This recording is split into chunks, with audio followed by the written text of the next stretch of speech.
Hi, everyone. My name is Dr. Rochelle McLean, and I want to share my passion for social emotional learning. When I first began teaching at a school, it was an F school that had been taken over by the state. I walked into an environment unlike anything I had ever experienced. The hallways carried a heaviness, not just from low test scores, but from years of instability, trauma, and survival. The teachers were exhausted. The students were hurting. And every day felt like we were trying to hold it together.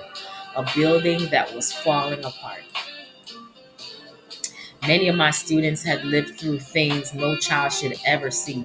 I had students who would throw chairs across the room, have full rage fits, or run out of the classroom without warning. Some shut down, refusing to speak. Some lashed out because they didn't feel safe.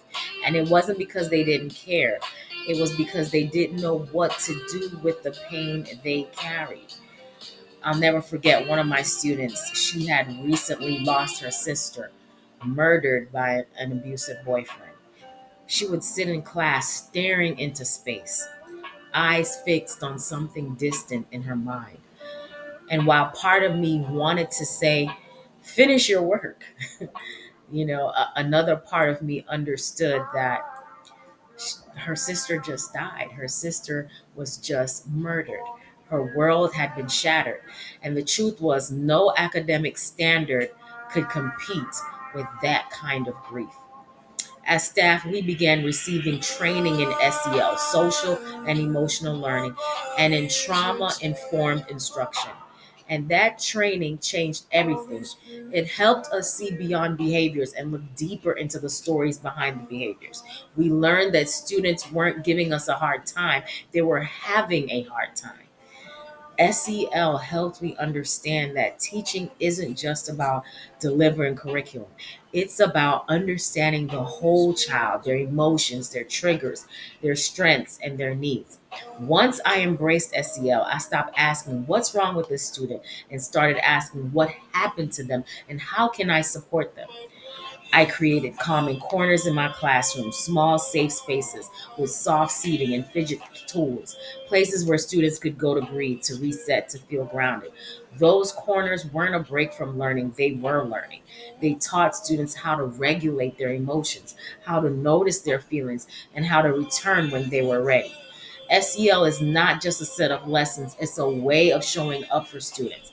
It teaches five core skills: self awareness, understanding what we feel and why; self management, coping with stress, controlling impulses, and staying focused; social awareness, seeing others with empathy; relationship skills, communicating, resolving conflict, and building trust; responsible decision making, making choices that are safe, thoughtful, and kind.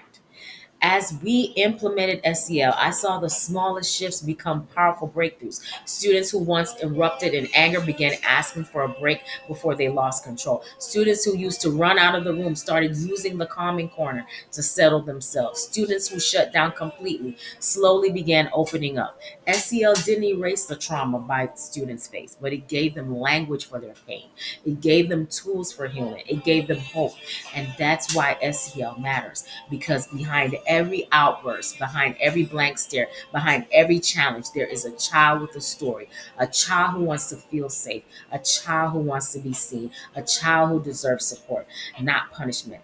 SEL allows us to meet them where they are, where they are. SEL transformed my classroom, it transformed my students, and it transformed me. And I believe it has the power to transform education itself. Welcome to Wholehearted SEL.